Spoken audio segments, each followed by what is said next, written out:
अक्सर कुछ जगह ऐसी होती है जहाँ से सिर्फ लोग गुजरते नहीं हैं, साथ में उस रास्ते से जाने वाली अपनी ज़िंदगी भी उसी रास्ते पे छोड़ आते हैं। रेलवे की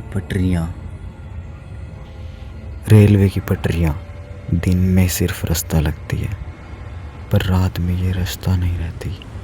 कभी आपने सोचा है कि जो लोग इन दो पटरियों के बीच अपनी पूरी ज़िंदगी छोड़ आते हैं, उन लोगों के साथ क्या होता है?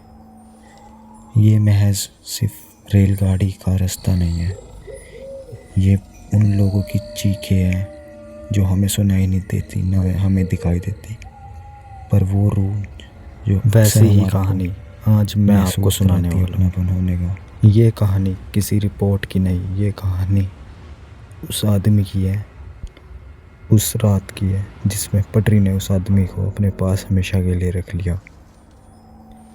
राकेश, जो कि बहुत थका हुआ था, मन में बहुत सारी कन्फ्यूज़न थी, पैर दर्द कर रहे थे।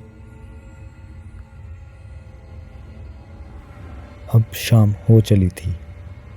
राकेश को अपने गांव जाने के लिए अब 5 किलोमीटर की दूरी तय करनी थी, जिसका रास्ता एक रेलवे की पटरी से होकर गुजरता था, जो कि एक सुनसान रेलवे की पटरी थी।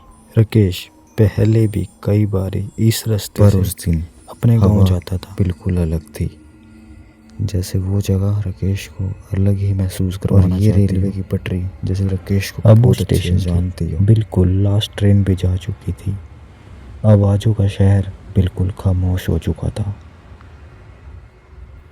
पर ये शांति, ये खामोशी बिल्कुल अलग थी।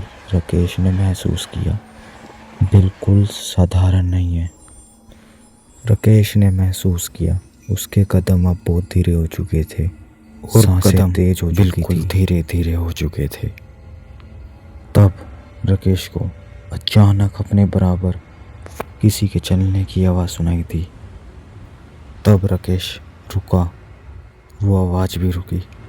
राकेश जब चला तो वो राकेश अब बहुत घबराया ने हुआ पीछे था। मुड़ के देखा कि लोग एक साया कहते हैं उसकी डर ओर आंखों बढ़ता से आ नहीं रहा आता। है। राकेश के साथ भी वही हुआ।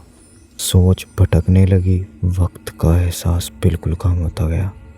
अब रात बहुत गहरी हो चुकी थी और आंखों के सामने 2 रेल की पटरियां राकेश को अब अपनी तरफ पुकारने लगी, जैसे कि वो कहना चाहते हो कि तुम राकेश रुको अब।